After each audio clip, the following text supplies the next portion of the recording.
when I mention Dr. Hannibal Lecter, I'm using that as an example of people that are coming in from Silence of the Lambs. I use it, they say, it's terrible. So they say, so I'll give this long, complex area. For instance, that I talked about a lot of different territory. Am I a great speaker? They say, oh no, he rambles.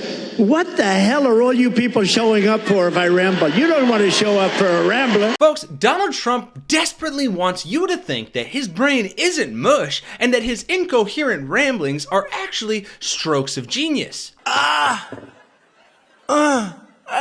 Not to be confused with the many undiagnosed actual strokes he's apparently had, because at his rally yesterday, he tried to explain how instances of him seemingly rambling are actually him putting together very complex sentences. Saudi Arabia and Russia will repeat your... Which sounds like something a toddler would say after an argument as a defense for them not being cranky or needing a nap. But the ensuing word salad that progressively gets more and more incoherent, as we'll see, was on full display yesterday and just shows how deranged Donald Trump is, because Sara Huckabee Sanders yesterday commended him about his long-winded answers, which he immediately responded to by going on the wildest incoherent ramble of an answer to date. With the exception of another unhinged answer from this same rally, but that one is so long it needs its own video. So stick around, drop a like, and subscribe to the channel if you love these videos of Donald Trump making an absolute asshat of himself with a side of satire, and buckle up for round one, folks, because you're about to see the inner machinations of the brain of the world's most deranged genius. And Mr. President, we don't mind that you give long answers because you actually have something to say, because you actually got something done when you were president. Right, he totally got stuff done, like repealing the Affordable Care Act. Number 3, he said he would repeal the Affordable Care Act and replace it with something beautiful. So we're going to do repeal and replace. Very complicated stuff. It didn't happen. Instead, 7 million Americans have lost their health insurance since he took office. He's asked the Supreme Court to strike down the law in the middle of a global pandemic with no plan to replace it. So just a yes or no, you still do not have a plan? I have concepts of a plan. Or the 5 miles of border wall that the U.S. paid for. Number 19, he said Mexico would pay for his border wall. The wall is estimated to cost American taxpayers $11 billion. Or the tax cuts that were supposed to benefit everyday Americans and be reinvested in workers. Number 4, he said he'd cut your taxes and that the super rich like him would pay more. He did the opposite. By 2027, the richest 1% will have received 83% of the Trump tax cut, and the richest 0.1%, 60% of it. But more than half of all Americans will pay more in taxes. Number 5, he said corporations would use their tax cuts to invest in American workers. They didn't.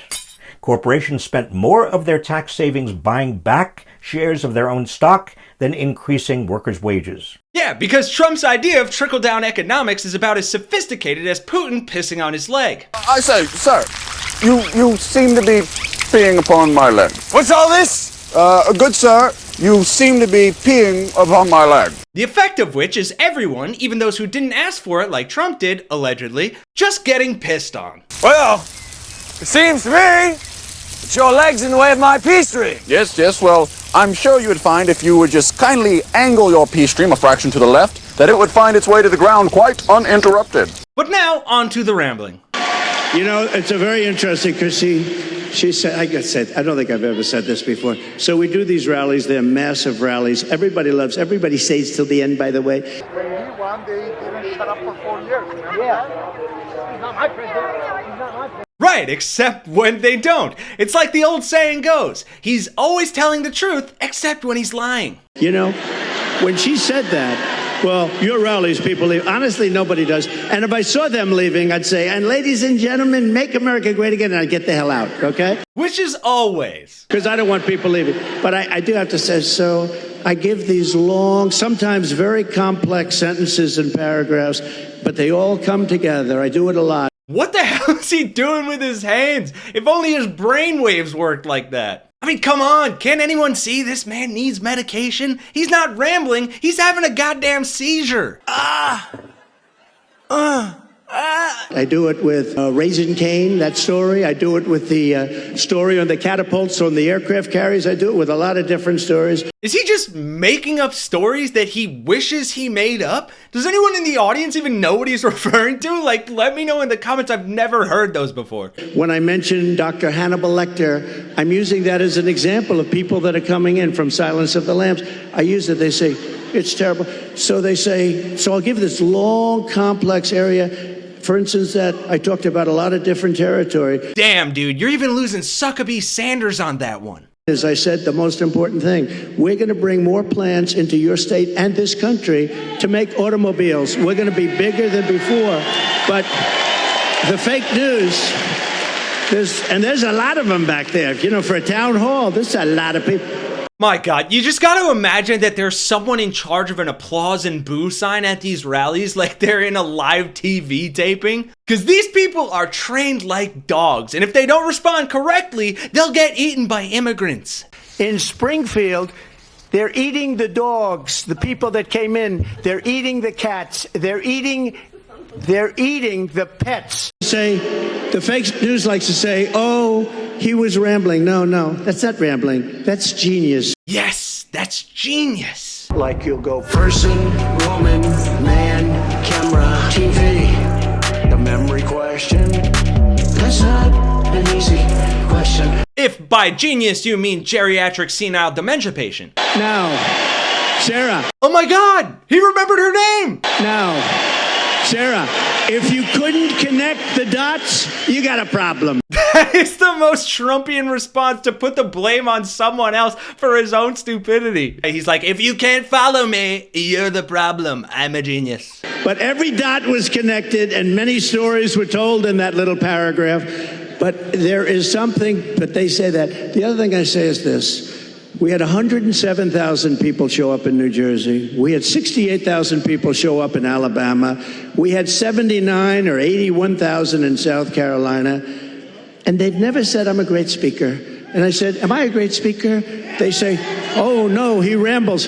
What the hell are all you people showing up for if I ramble? You don't want to show up for a rambler. Lord, he was born a rambling man. So anyway, thank you very much. Trying to make a living, just grifting everyone he can. And just for context, folks, that was a whopping 2-minute answer by what wasn't even a question, but a compliment to the stable genius's aptitude to ramble incoherently. But hey, credit where credit is due. At least in that example of his rambling, he nearly answered the question about his rambling, which was not the case earlier this month when he gave this word salad of a response when he was asked how he would make childcare more affordable. If you win in November, can you commit to prioritizing legislation to make childcare affordable?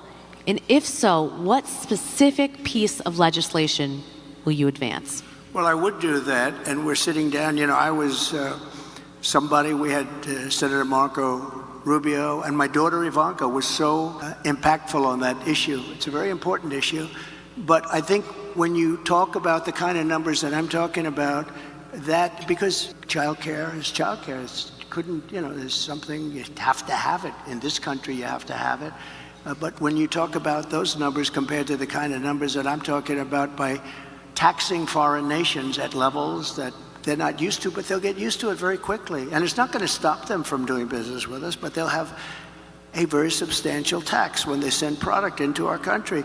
Those numbers are so much bigger than any numbers that we're talking about, including childcare, that it's going to take care. We're going to have, I look forward to having no deficits within a fairly short period of time, coupled with the reductions that I told you about on waste and fraud and all of the other things that are going on in our country, because I have to stay with childcare. I want to stay with childcare, but those numbers are small relative to the kind of economic numbers that I'm talking about, including growth, but growth also headed up by what the plan is that I just told you about. We're going to be taking in trillions of dollars, and as much as child care is talked about as being expensive, it's relatively speaking not very expensive compared to the kind of numbers we'll be taking in. We're going to make this into an incredible country that can afford to take care of its people, and then we'll worry about the rest of the world. Let's help other people. But we're going to take care of our country first. This is about America first. It's about make America great again. We have to do it because right now we're a failing nation. So we'll take care of it. Thank you.